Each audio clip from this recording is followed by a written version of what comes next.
iyo kulankan hadafka laga leeyahay waxa weeye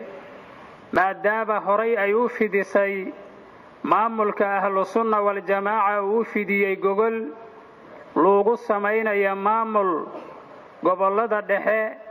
hakadna uu ku yimid horay uu ugu yimid muddadii hakadka ahayd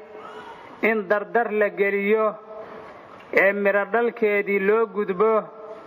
ujeedada kulankani waa intaas kaliya gogashii uu fidiyay mujaahidkii weynaa marxuumkii Sheekh Maxamed Xayfow Sheekh Maxamed Yuusuf Xayfow radiyallahu anhu wa ardaah kabacdina uu aad iyo aad u cilaamiyo tajdiidiyay sheekhana weyn macallin Maxamuud Sheekh Xasan yaa hadda waxa markii meel kasta la iskala soo xiriiray ummadii ay doontay masiirkooda inay ka tashadaan magacooda ay soo cishadaan difaacdaan amniga iyo istiqraarka Ilaahay siiyo gobolada dhexe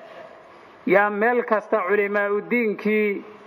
saddexda gobol oo hadda ku midaysan maamulkan oo hadda isaga yimaadeen galmudug xibiya xeeb iyo maamulkii Ahlus Sunnah wal Jamaaca oo intuba ay degan yihiin saddexda gobol ay degan yihiin yaa markii ay soo wada xiriireen kulamadoodii iyo ittisaalaadkoodii waxa ka soo baxay kulankan sharafta leh inciqaadka la guntahay ayaa ka soo baxday ummadda maanta halkan isugu timid oo tuuran waxay ka kooban tahay intaasay ka kooban tahay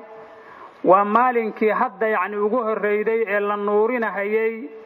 gogashii hore u fidsanayd qola kaleeta lagu fadqalalayn maayo